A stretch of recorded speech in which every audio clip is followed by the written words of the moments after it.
Alors, nous, on va faire un premier exercice, puisque dans cette interaction, on va s'apercevoir qu'il y a deux choses qui sont fondamentales. Le premier, c'est le fond, et le deuxième, c'est la forme. À votre avis, quel est le plus important ?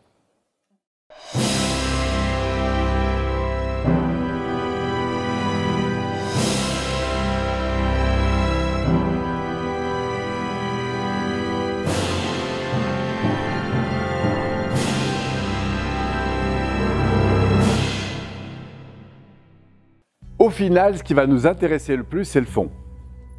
C'est-à-dire que ce soit d'échanger des émotions, d'échanger des informations ou d'échanger des choses qu'on a apprises dans notre vie. D'accord ? Au fond, si je discute par exemple avec Lionel, l'idée c'est de comprendre ce qu'il veut me dire ou moi lui faire passer l'information que j'ai envie. Ça c'est le fond. Sauf que pour que ça fonctionne bien, parfois on a besoin de forme. Et c'est pour ça qu'on va parler de communication 4-4, c'est-à-dire la capacité à s'adapter à des terrains différents. Et on va voir que plus on va développer de souplesse dans la forme, plus on va pouvoir adhérer à des terrains différents et donc élargir notre faculté d'adaptation à des formes de communication variées. D'accord ? Et vous verrez que plus une personne est en stress ou en insécurité, plus elle a besoin de se retrouver dans un environnement qui lui correspond, qui est en phase avec ce qu'elle est, parce que ça la rassure. Et donc du coup, on aura tendance à garder quelques relations de gens qui nous ressemblent plutôt. D'accord ? Et on aura donc du mal à s'ouvrir à des grosses différences. Plus au contraire, vous allez gagner en sécurité, plus vous allez ouvrir et élargir la sphère. Et donc, ce qui est aussi intéressant, c'est que plus vous allez élargir votre sphère de possibilités, plus vous allez gagner en qualité d'interaction, quelles que soient les personnes. Vous sentez le truc ?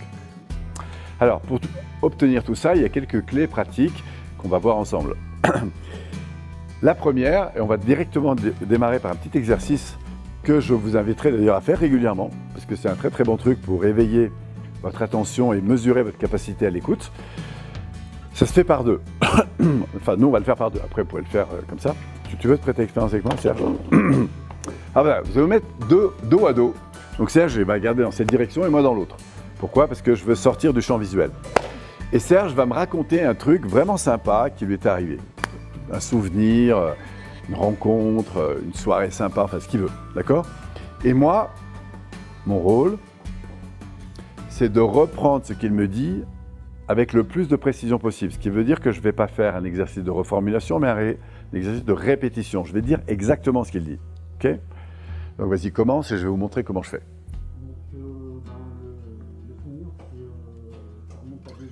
Ce que tu me dis, c'est donc le souvenir, ça remonte à 2 ans.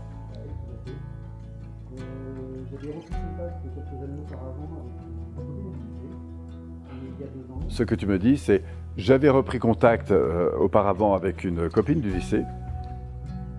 Et elle me recontacte pour fêter ses 40 ans. Ce que tu me dis, c'est elle me recontacte pour fêter ses 40 ans.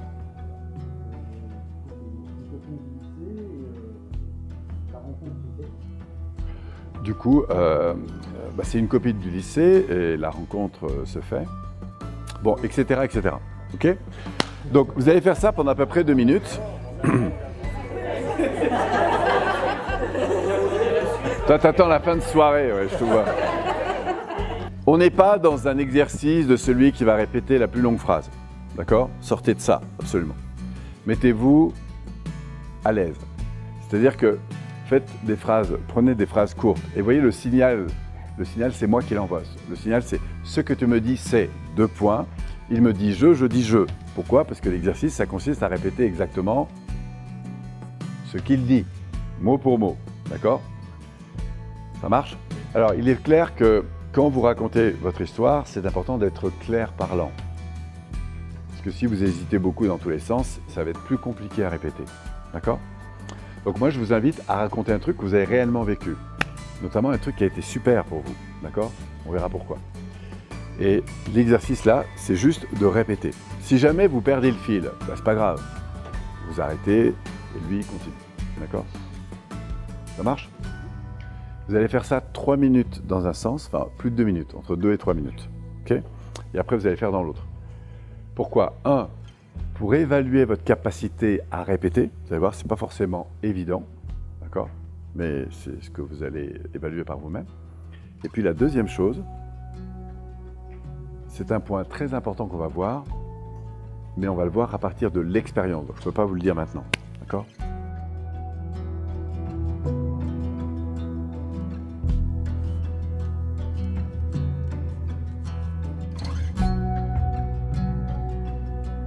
Donc imaginez que la personne est en face de vous, qu'elle dit un truc. Alors si vous adhérez à ce qu'elle dit, c'est plus facile de l'écouter. Vous comprenez ça? Par contre, si elle dit un truc auquel vous n'adhérez pas, qu'est-ce qui se passe dans votre cerveau? Vous dites, attends, qu'est-ce qu'elle me raconte là? Et là, vous êtes parti dans votre propre cerveau. Vous comprenez?